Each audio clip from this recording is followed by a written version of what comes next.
이스라엘 역사를 보면 통일 왕국 시대가 있고 분열 왕국 시대가 있습니다.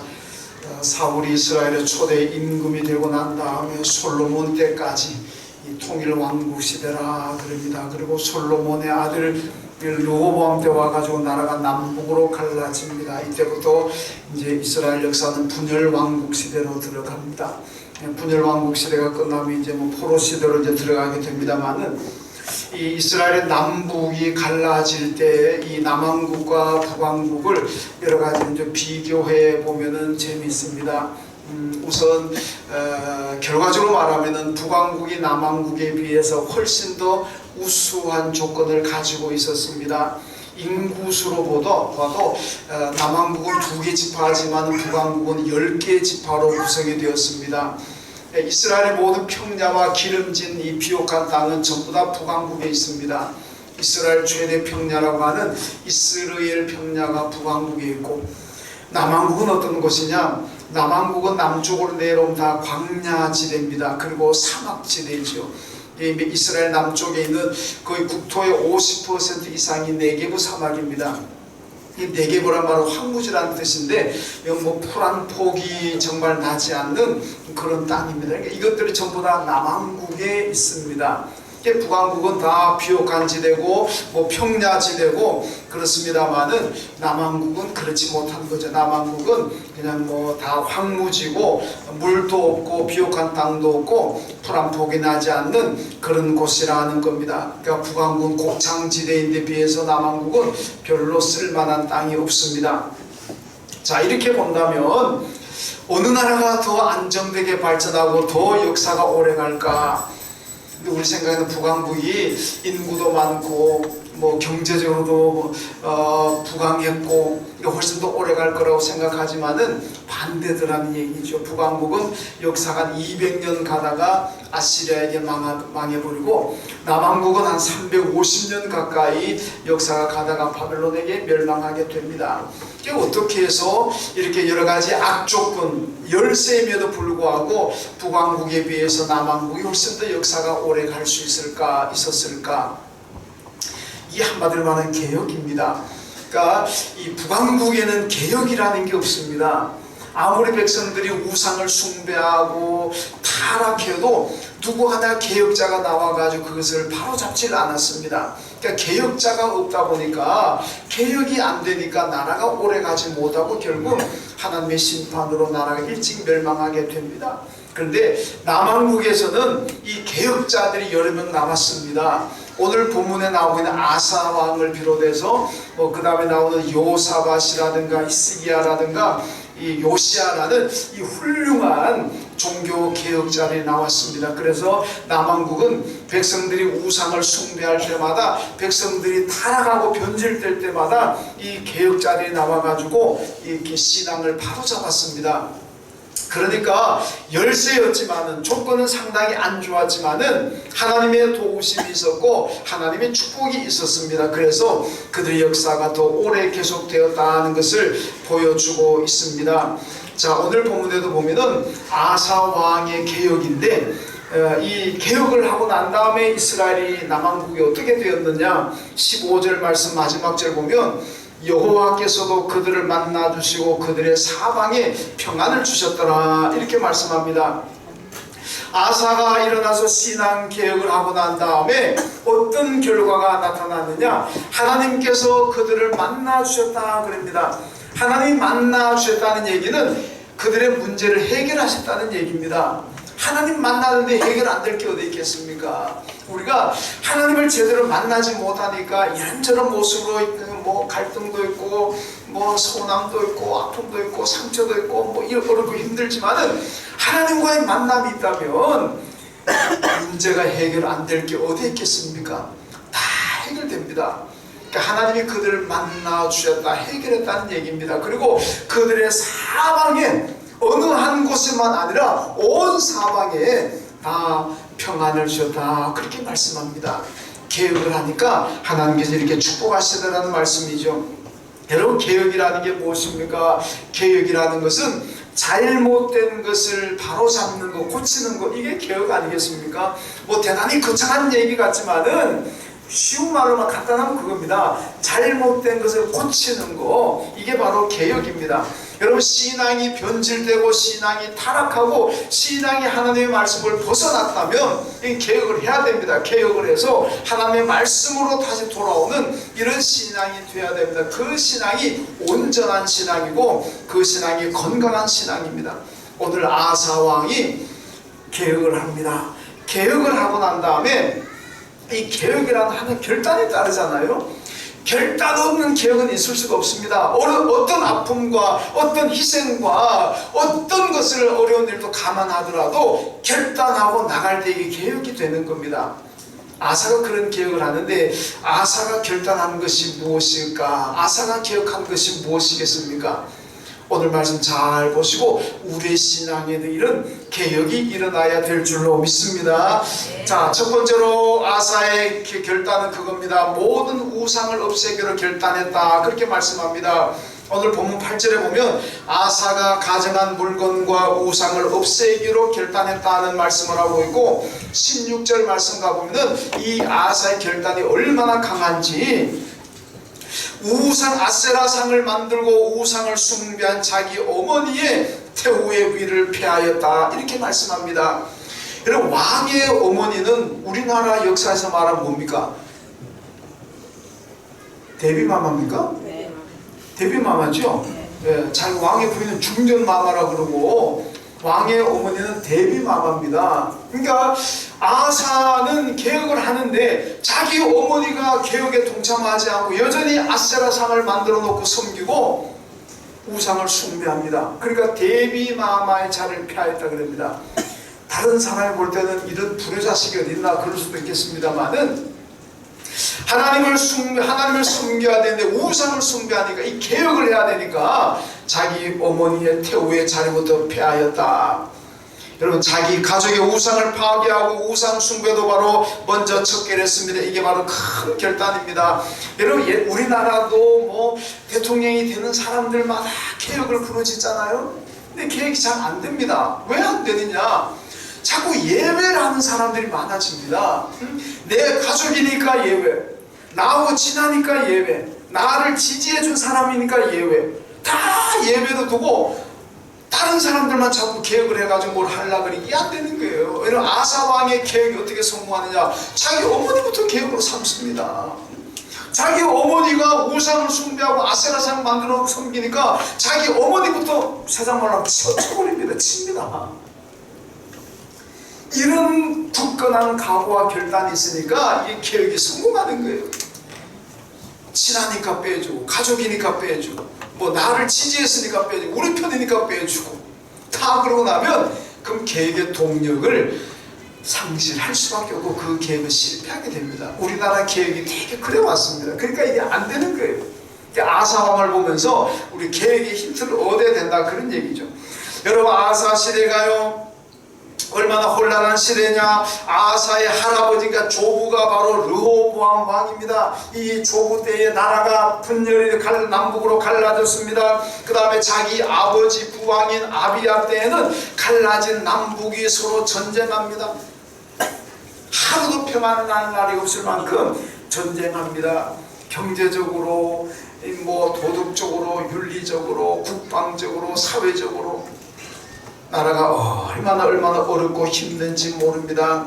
아사가 이때에 왕위에 올랐습니다. 그리고 아사가 기도하면서 고민합니다. 하나님, 이 나라의 위기를 어떻게 이겨낼 수 있을까요?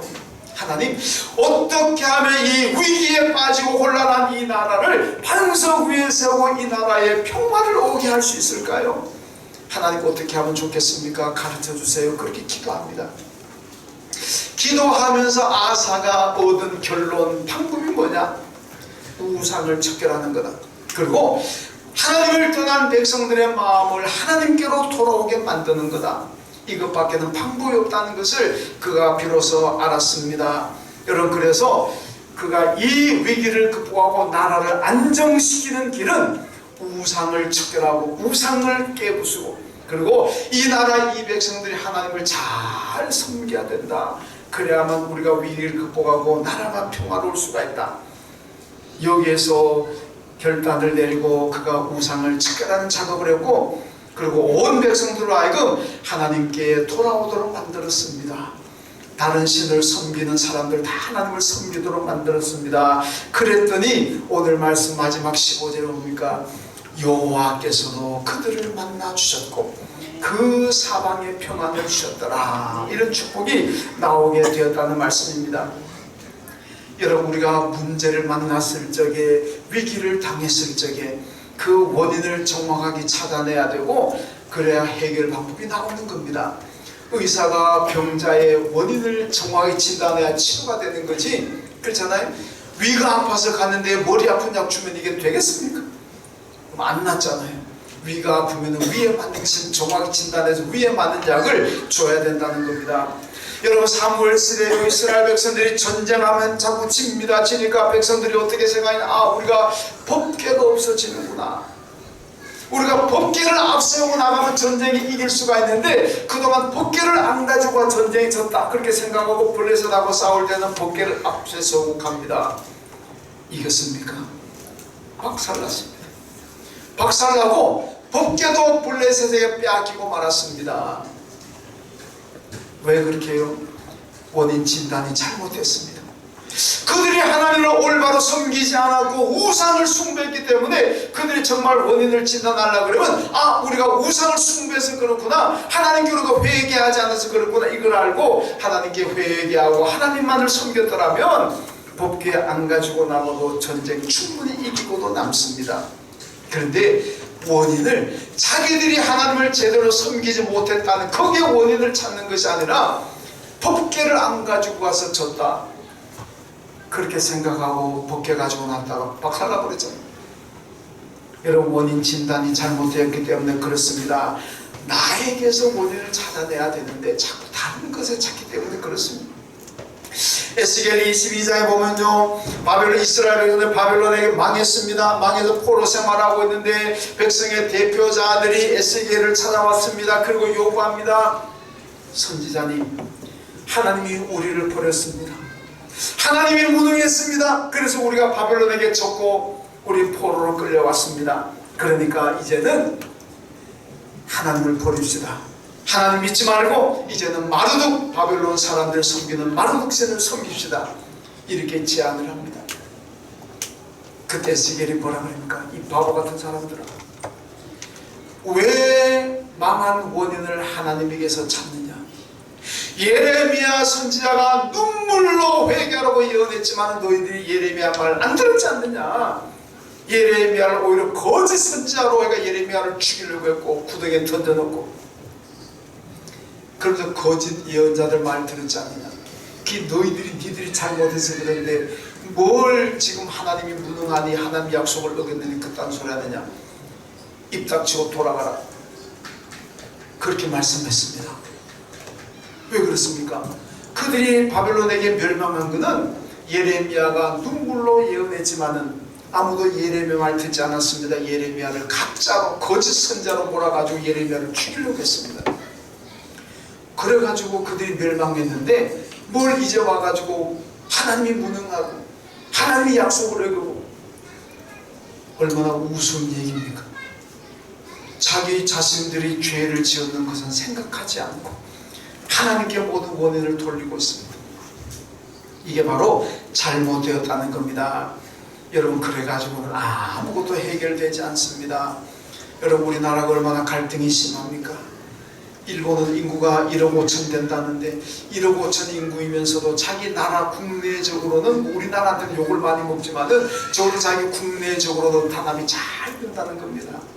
근데 우리나라는 인구 한 5천만 되면서 이 5천만 인구조차도 하나가 안 돼가지고 그냥 지역 간에 갈라지고 계층 간에 갈라지고 뭐 이래저래 온갖 갈기갈기 갈라져가지고 서로 손가락질하고 서로 비난하고.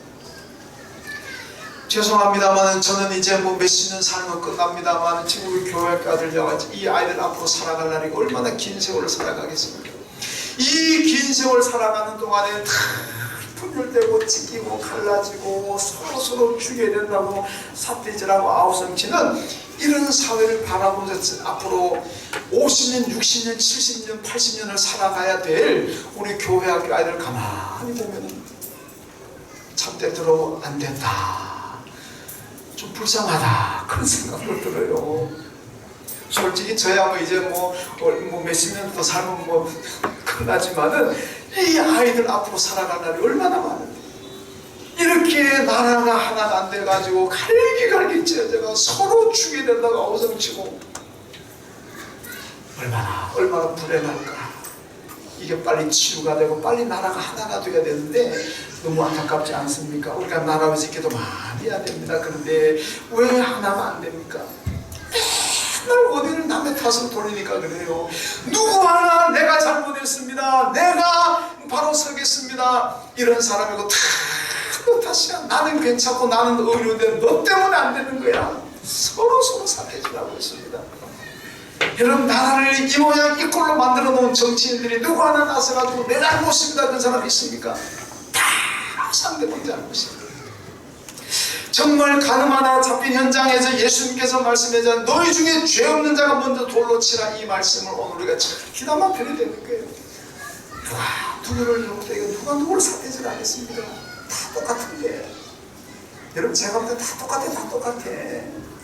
다 똑같은 사람들끼리 서로 잘못했다고. 그러니까 이 나라가 치유가 안 됩니다. 회복이 안 됩니다. 가면 갈수록 더 찢어지고 더 갈라지고, 이 나라 병을 우리가 어떻게 치유해야 되겠습니까? 경제는 올라갔지만 도덕 수준은 땅에 떨어져 있는데, 정말로 선진국이 되려면은요, 경제도 올라가야 되지만 국민의 의식 수준도 올라가야 되는 거예요. 근데 우리는 기형입니다. 경제는 뭐 선진국에 올라간다고 하는데 국민들의 이 마음, 도덕, 양식, 이거는 저 밑에 추락해 있습니다. 이게 제가 가만 보니까요, 누구 하나 내 잘못이라는 사람이 없습니다. 나 때문이라고 하는 사람이 없습니다. 여러분, 요나와 같은 심정을 돌아가야 됩니다. 요나가 큰 폭풍을 만났을 때 이 모든 폭풍이 나의 연고라, 나 때문에 일어난 거다, 그러니까 나를 바다에 던지십시오. 요나가 자기 스스로 손들고 바다에 던졌습니다. 그러니까 그 폭풍이 잔잔해졌잖아요. 누군가는 나를 던질 수 있는 희생하는 사람이 나와야 이 나라가 다시 안정을 찾고 이 나라가 회복될 수 있다는 겁니다. 아무도 자기한테서는 원인을 찾지 않습니다. 내가 잘못된 건 뭐는 전부 다 남탓만 하고 있어요. 그러니까 이 나라가 어떻게 되겠습니까? 이스라엘 백성들이 자기를 돌아보고 자기가 하나님 앞에 회개하고 자기에게서 원인을 찾았더라면 왜 바벨론에게 망했겠습니까? 왜 블레셋에게 벗게 빼앗겼겠습니까? 자기 자신은 돌아보지 않고 맨날 다른 곳에 원인을 찾다가 그렇게 되었다는 얘기입니다. 그래서 예수님 뭐라 그럽니까? 남의 눈에 들보를 보고 욕하기 전에, 남의 눈에 티끌을 보고 욕하기 전에 내 눈에 들보를 먼저 보아라. 그러면은 남을 너희가 비난하고 욕하지 못할 거라는 얘기. 내 눈에는 들보가 박혀 있는데 그거는 보지 못하고 남의 눈에 요만한 티끌 바라보고 맨날 이렇게 흠쩍 하고 있다는 겁니다. 그러지 말라는 얘기죠. 남의 눈에 티끌 보기 전에 먼저 내 눈에 들보를 보아라. 그러면 남 탓하지도 않을 것이고 남을 그렇게 쉽게 비난하지도 않을 거라는 말씀이에요. 이 말씀은 문제의 원인을, 위기의 원인을 다른 사람에게서 찾지 말고 내 안에서, 나에게서 문제의 원인을 찾아라는 얘기입니다. 그래야 해결이 된다는 말씀이에요. 여러분, 우리가 신앙생활한 성도들도 마찬가지입니다. 왜 예수 잘 안 믿습니까? 왜 교회 충성 안 합니까? 교회 보니까, 아이고 교회 때문에, 아이고 목사님 때문에, 아이고 장로님 권사님들 때문에, 아이고 교인들 보니까 골프 보기 싫어서 나 못하겠습니다. 이게 뭡니까? 자기 신앙생활 제대로 하지 않고 자기 제대로 봉사하지 않는 것을 맨날 탓하는 거예요. 교회가 썩어가지고 교회가 변질되고, 목사님은 더 좋다, 장모님들은 더 좋다. 그래서 나 교회 가기도 싫고 봉사하기도 싫고. 여러분, 그런 믿음을 가진 사람에게 무슨 희망이 있겠습니까? 그런 믿음을 가진 사람이 무슨 회개를 하겠습니까? 여러분, 회개라는 것은 다 내 탓입니다. 내가 죄인입니다. 내가 기도하지 않아 그렇습니다. 내 탓으로 돌리는 사람들이 하나님 앞에 회개하고 믿음이 올바로 서고 건강한 신앙이 되는 거지, 맨날 남 탓하는데 무슨 회개가 나오겠습니까? 그에게서 무슨 건강한 신앙이 나오겠습니까? 설령 교회가 변질되고 목사가 잘못됐더라도 그것조차도 다 내 탓입니다. 내가 기도하지 않아서 그렇습니다. 그리고 내 탓을 돌리고 내가 회개할 때 거기에 희망이 있는 거지, 모든 것이 다 남 탓이고 나는 깨끗한데. 그러면 안 된다는 회개, 그런 마음을 가진, 믿음을 가진 사람들은 평생을 예수 믿어도 물에 기름 뜨듯이 그냥 둥둥 떠다니다 끝나는 거예요. 여러분 잘 아시잖아요. 물에 기름 뜨면 그 물과 기름이 하나가 됩니까? 안 됩니다. 그냥 둥둥 떠다니는 거예요.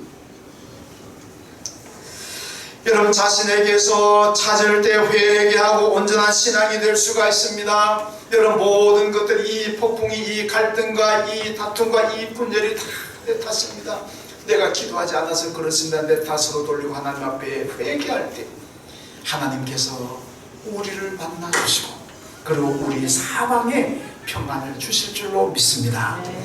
둘째로 여호와의 제단을 재건하겠다고 결단합니다. 본문 8절 하반절에 보니까 또 여호와의 낭실한 비는 여호와의 제단을 재건하고 이렇게 말씀합니다. 수리하고 보수했다는 말씀입니다. 왜 수리하고 보수합니까? 백성들이 우상을 숭배하느라고 하나님의 성전에 오지 않습니다. 우상 제단 앞에 가가지고 우상에게 예배하느라고 하나님 성전에 와서 제사 드리지 않습니다. 그러니까 성전에 풀도 우거지고 냄새도 나고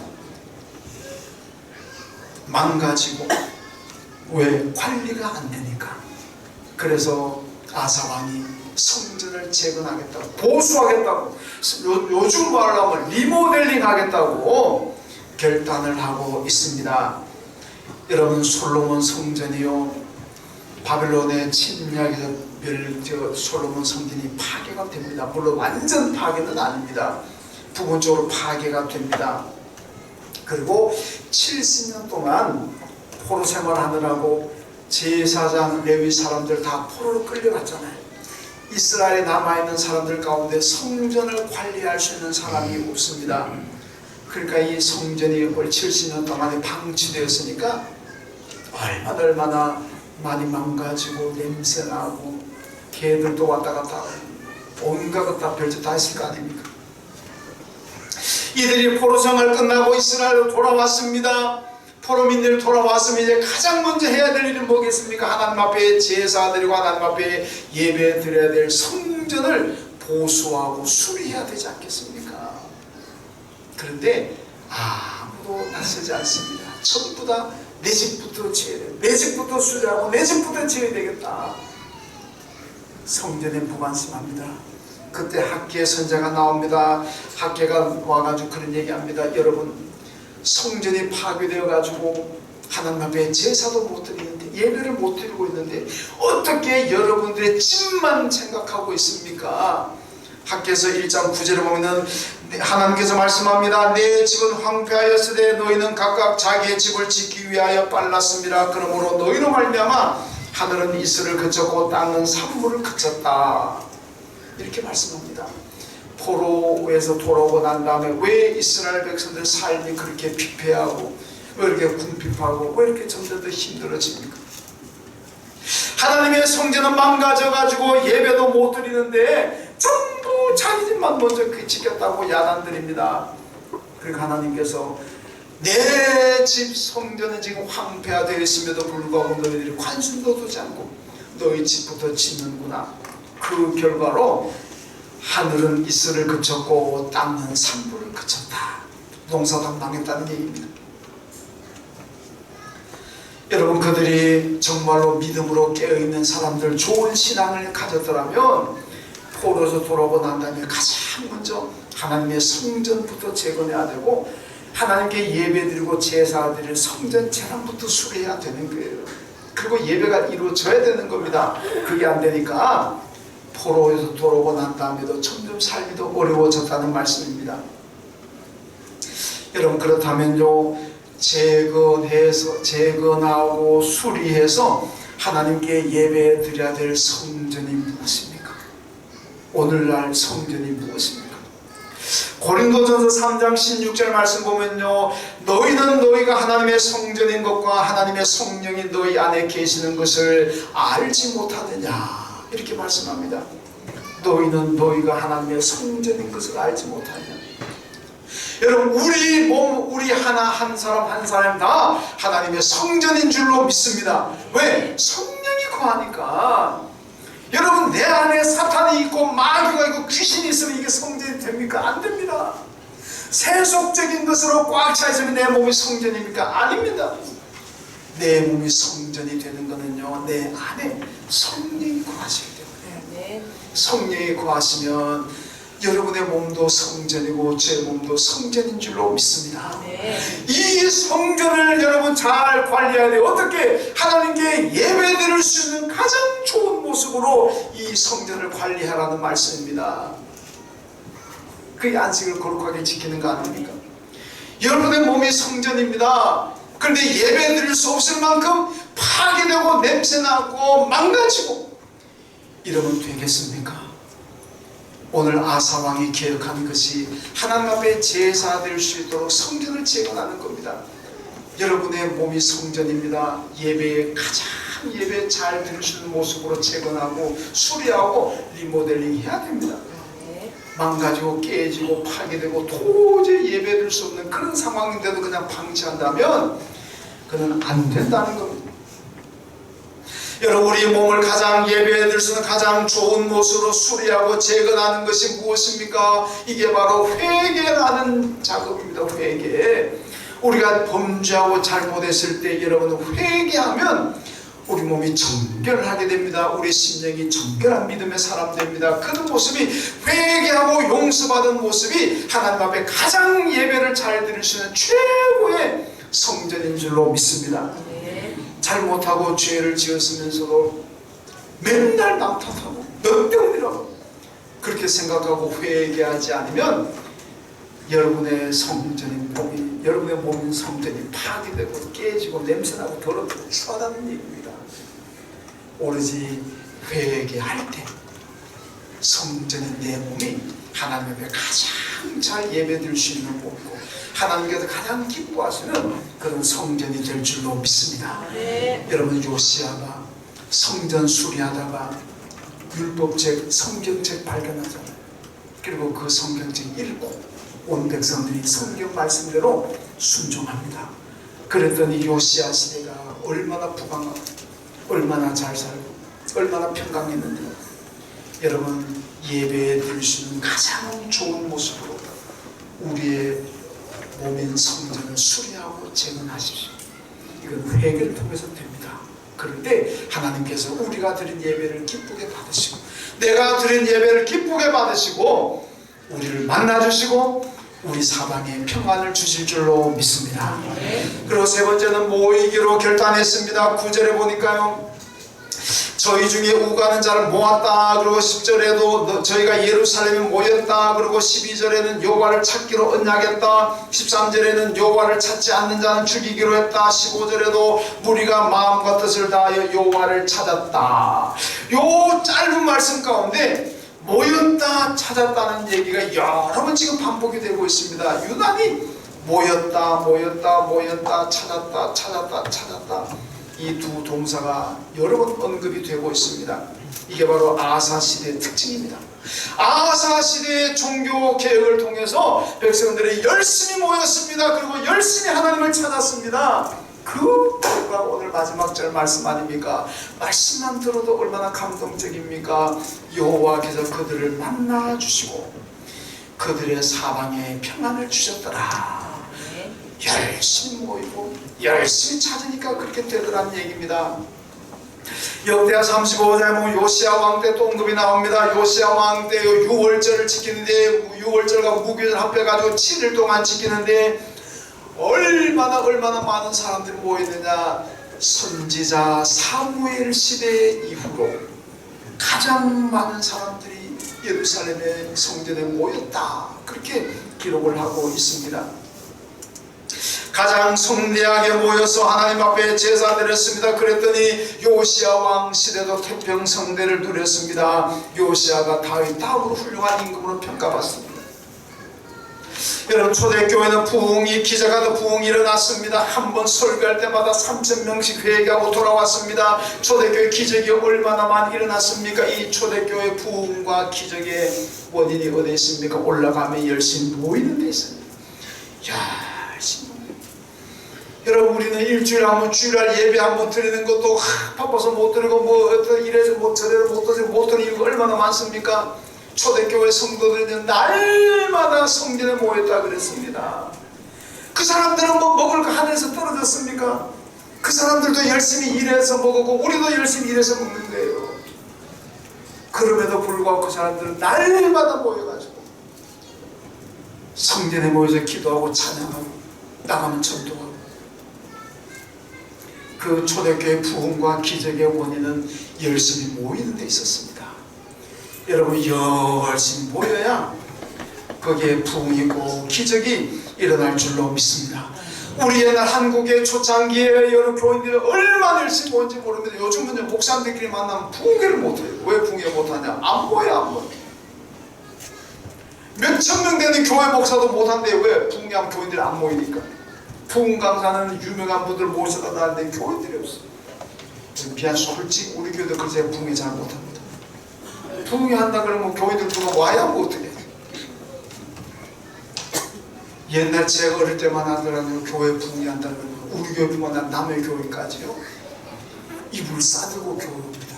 몇십리 걸어옵니다. 저희 할아버지가 장로님이었는데 저희 집에 모든 방은 다 딴 교회 사람들 다 죽치고 있습니다. 이불 가져와서 쌀도 안 가지고 이불만 가지고 옵니다. 그래가지고 우리 집에서 월요일부터 토요일까지 부흥회하잖아요. 옛날에 제가 어릴 때 그 사람들 얼마나 미워했는지 몰라요. 우리도 가난해가지고 밥 먹을 것도 별로 없는데 이 사람들 방마다 그냥 진을 치고 월요일부터 토요일까지 밥 먹으면은요 우리 쌀 얼마나 많이, 쌀 떨어진 거 보리쌀이지만은 그 어릴 때는 그게 너무 싫은 거예요. 왜 우리 할아버지 어머니는 왜 저 사람들 왜 나가라 그러지? 우리도 먹을 거 없는데 불러다 놓고 저렇게 밥 주고 재워주고 하다 뭐 너무 그게 싫었어요. 너무 싫었어요. 바보 같은 짓 같고. 근데 지금 생각하니까 그게 하는 축복이야. 그게 하는 축복. 어릴 때 제가 몰라서 그랬는데 그나마 그렇게 그래도 우리 할아버지가 어머니 그렇게 했으니까 지금도 눈에 선합니다. 강사 목사님도 저희 집에 모셨고 뭐 장로님 집에 어떻게 하면 장로 한 분뿐이에요. 강사 목사님도 우리 집에서 모셔가 대접해 드렸고 그 딴 30리 40리 밖에서 이불만 달랑들어 오는 분들 그분들 밥도 다 해드리고 우리 집 가난했지만 그렇게 했어요. 그러니까 그게 지금 우리가 극복을 저희가 받는 건데 그 정도로 그 옛날에는 열심히 있었습니다. 열심히 있었어요. 뭐 욕을 먹든 말든 뭐 눈치 안 보고 은혜 받겠다고 찾아오잖아요. 근데 요즘은요 안 보입니다. 저기 창원에 가면 경남 창원에 가면 양곡교회라고 있습니다. 양곡교회가 아마 창원에서 가장 큰 교회 같은데 그 교회 담임 목사님이 지용수 목사님인데 우리 교단 총회장도 하시고 목회 정말 훌륭하게 목회하고 있습니다. 방송도 많이 나오시고 하는데 그 목사님이요 제가 중학교 때 제가 다니는 교회 그 목사님 같이 다녔어요. 제가 중학생일 때 그 목사님은 청년인데 일찍 결혼을 했어요. 그래서 젊은 나이에 결혼해가지고 하여튼 이 집안이 얼마나 가난한지 모릅니다. 그 지용수 목사님들이 참 가난했어요. 근데 교회에서 거리가 한 몇십 리 거리 떨어져요. 정말로 교회 한번 올라가면요 산 넘고 물 건너 옵니다. 근데 그 식구들 대식구들 부모님 형제들 뭐 조카들 얘가 쫙 10명도 넘습니다. 10명도 넘는 사람이 자전거 살 돈도 없어가지고 늘 걸어다닙니다. 그래서 몇십 리 길을 산 넘고 물 건너가지고 교회 와서 예배드리고 여러분 요즘이야 교회 예배는 점심이라도 드려요. 그때 점심이 어디 있습니까? 예배드리고 또 몇십 리를 걸어갑니다. 그 주일 저녁 예배가 7시 반쯤 있잖아요. 그럼 또 옵니다. 그리고 또 가고 예배드리고 가면은요 밤중에 산길을 넘어가요. 고랑이가 없어서 다행이지 고랑이 있었더라면 어떻게 되실지도 모릅니다. 그 먼 길을 몇십 리를요 주일에 하루에 2번씩 걸어다 온 식구들이 막 10명이 넘는 대가족들이 그랬습니다. 그런데요 그렇게 열심히 예배드리고 그랬더니 그 가난한 집안인데 그 동네 가난했습니다. 지금 얼마나 복 받았습니까? 복 많이 받았습니다. 여러분 열심히 모여서 하나님께 예배드리니까 그 가문이 복을 받더라는 얘기 아닙니까?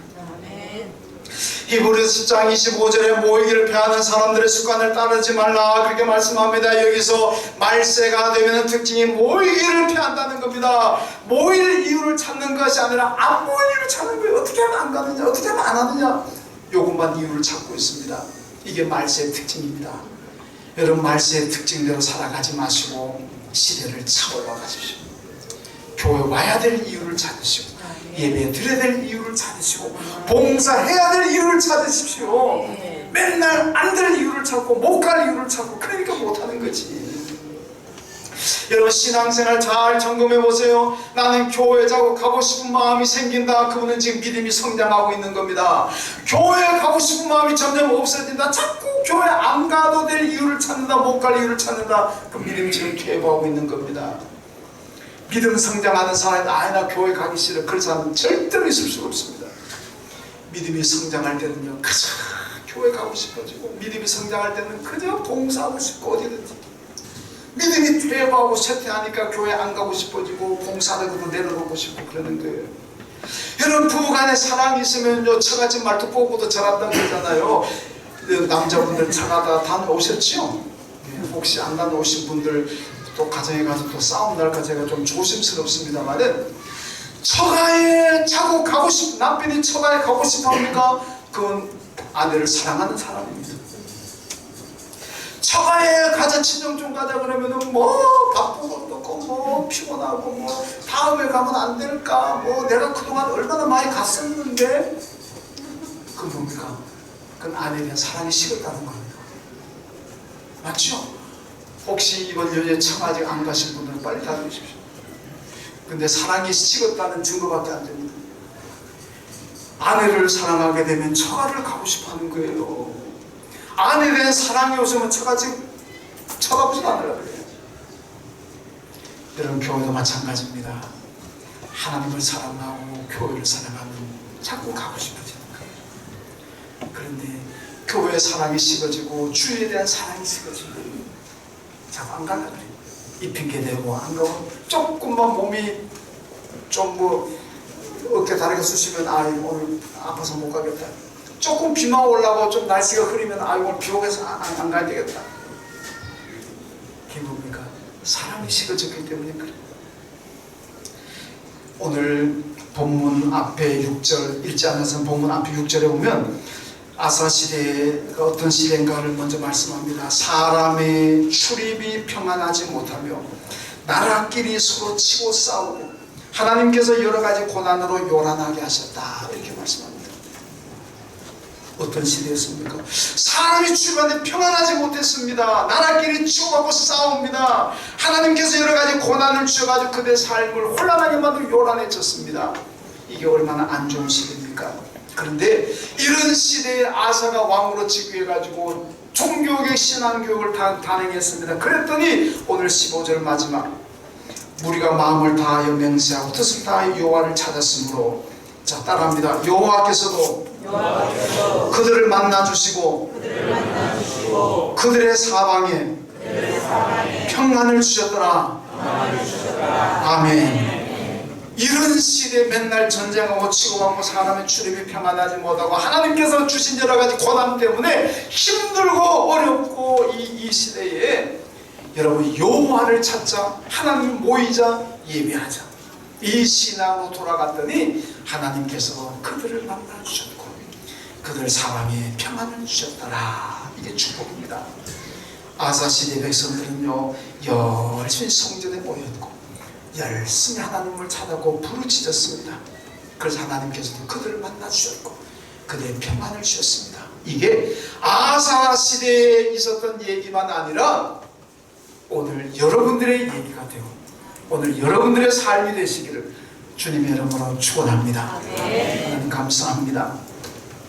아사시대가 사람이 출입하기에 여러 가지로 평안하지 못했고 나라끼리 서로 치고받고 싸우고 하나님 주신 여러 가지 고난으로 말미암아 힘들었지만은 여호와를 찾고 열심히 모이고 열심히 예배하고 하나님의 말씀에 순종한 결과 하나님이 그들을 만나셨고 그들의 문제를 해결하셨고 그들 사방에 평안을 줬다고 말씀했습니다. 이것이 오늘 우리 시대의 이야기가 되게 하시고 나의 삶의 이야기가 되게 하시고 나의 체험이 되게 하여 주옵소서. 예수님의 이름으로 기도하옵나이다. 아멘.